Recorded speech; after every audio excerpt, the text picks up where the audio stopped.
Welcome to the Intuitive Therapist Podcast with Janis Cohen, therapist, clairvoyant, empath, and medium.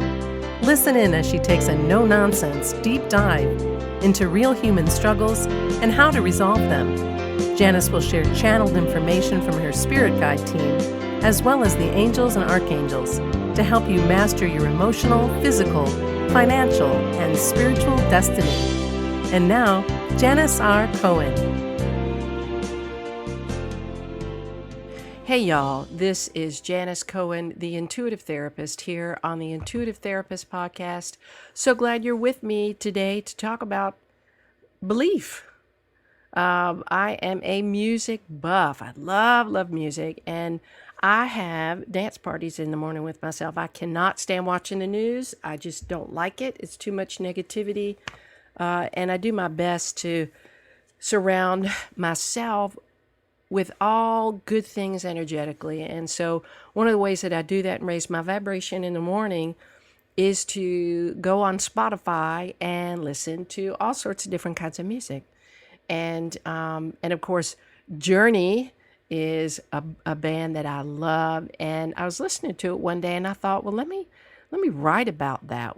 The song, Don't Stop Believin'. I wonder if you can hear that song in your head. You know, the song is one of the most downloaded songs of all time, and for good reason. You know, in so many of my podcasts, in so many of the episodes, I emphasize the need to believe beyond what your mind dictates. And to believe that there is more going on behind the scenes of all of our lives than what we could possibly imagine, which is really a divine plan for each and every one of us. Here's the thing. Our faith is tested each time we encounter a challenge, especially during painful times where our hearts are wrenching with uncertainty, pain, and grief. How can you believe in something greater than you, something that is supposed to be more powerful and good, something that is supposed to be a source of goodness when life is so hard to navigate through? I know too many people, including myself, who face great times of doubt. I know people who are suffering debilitating pain, both emotionally and psychologically, and they doubt the intention of the power beyond our awareness. They doubt that there's something beyond us that's good because they say, well, then why am I suffering? I can't blame them, though. It's really hard to have faith in the good things in life, in a higher power that's good, and something that's grand and good, when you experience your life and see your life working out in the exact opposite of what you wished it would be. And then there are those people who, despite the tests, trials, and tortures that they experience, they practice resilience. They practice unconditional love for self and others. And they find ways to not only beat the odds, but supersede any imagined limitations. What's the difference between the majority of us who can't see life much of the time beyond the immediate pain we experience and those people whose default setting is to find the silver lining? I do believe that resilience is inherent. And I also believe that resilience can be taught and learned. It's a skill to build, an acumen to develop, and a muscle to strengthen. It takes practice much of the time to go beyond what we feel in the now, especially and specifically when it's negative. But anyone can find ways to practice resiliency. Anyone can find a way to practice any emotion. This I know.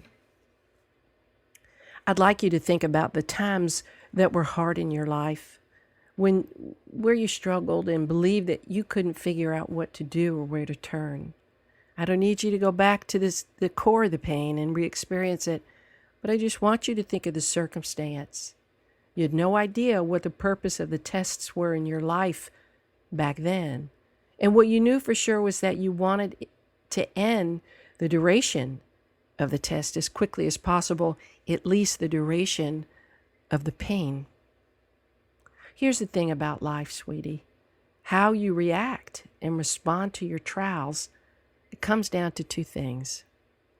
One, your belief in something greater than you and the knowingness that you are supported, especially when you're in pain and given challenges. And two, your belief in yourself that you can handle whatever comes your way.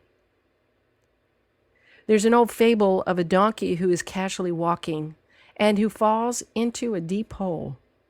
It happens so suddenly and unexpectedly that the only thing he can do is fall down to the bottom of the hole. He musters up the will to stand up on his legs and finds himself looking up to the top of the hole. He wonders how he's going to escape.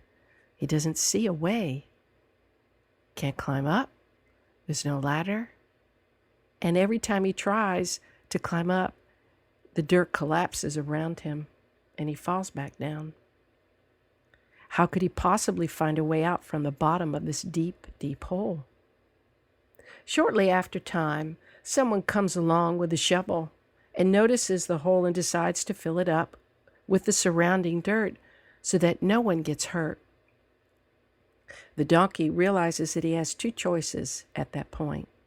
He can either be buried alive, or he could fight for his life and use whatever resources he has. As it turns out, the dirt that was being shoveled in became a stepping stone for the donkey. Suddenly, his spirits were lifted and he realized that he wasn't at risk, as much risk as he believed he was. He realized that if he were to use the accumulation of the dirt and debris that was being shoveled in, he would eventually find his way to the top. With every shovel full of dirt that fell on his head, he shook it off and took a step up. Another pile of dirt fell upon him, and then he took another step up, and another, and another, and another. He continued to wait for the next amount of dirt to fall upon his head so that he could continue to rise up from the depths of the hole he suddenly found himself in, and before he knew it, enough dirt had been shoveled in so that he could escape and be on his way. This parable is very relatable to all of us. Out of the blue, your life can change. You find yourself with the sense that you aren't prepared to handle what happens. You feel resourceless and panic because this is a new experience that is no certainty, no immediate sign of good outcome. And you find yourself having fallen down into a dark hole. But then something happens inside of you. You decide that staying in that situation won't serve you. You must find a way out, and you must think on your feet, and you must find it inside of you to know that something greater than you designed this life experience to help you grow and see new facets of your inherent resilience and strength. I speak a lot about how pivoting in life is a must. In fact, I've written and expressed in a podcast episode about the pivot. So go back and listen to that. You have to be able to shift and pivot when life hands you difficulty, or you'll let the negativity of life beat you to the ground and bury you. Even if you aren't used to finding ways to get yourself out of unfathomable situations, at some point, you must adopt a new way of thinking. Focus on new and innovative alternatives to living your life in your new conditions, and identify who you will become as you, like the mule, take each step up to meet the sunlight. Whatever beliefs you have about yourself that keep you down and out, it is imperative that you find useful ways of redefining who you are and of what you're capable. I'm constantly surprised by the resilience of people.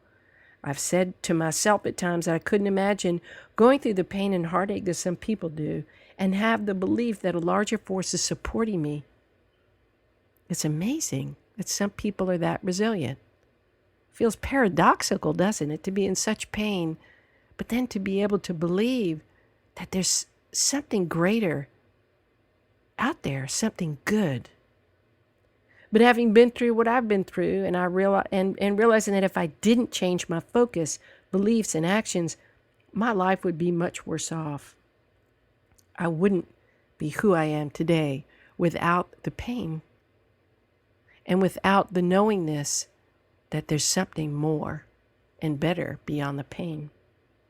If you need to listen to the Journey song again, please do. It's a great song, and it speaks to the resilience in all of us to stay our course or to change our course, to never give up. Rest, yes, just not give up. For the rest of your life, sweetie, you and I will have our tests. Our relationships will be tested. Our coping will be tested. Our skills will be tested. And our beliefs in ourselves in something greater will forever be tested, unless and until how we live our lives is representative of purity and truth. That while we're alone in how we deal with the pain we encounter, we are never truly alone as we take each step atop the dirt that is shoveled on our heads. I hope this episode has helped you realize that you can use your life, that the whole purpose of you experiencing difficulty and challenge isn't for you to just experience the pain of it. It's to figure out how to move beyond it and use it and renew your faith that there's always goodness and that it is your job to A, find it, and B, believe it. I wish you a blessed day, a wonderful week, and as always, live intuitively. Thanks for listening to The Intuitive Therapist. If you like what you heard, the best compliment you can give us is to share this podcast with a friend. And be sure to give us some stars and a favorable review at Apple Podcasts or wherever you listen in.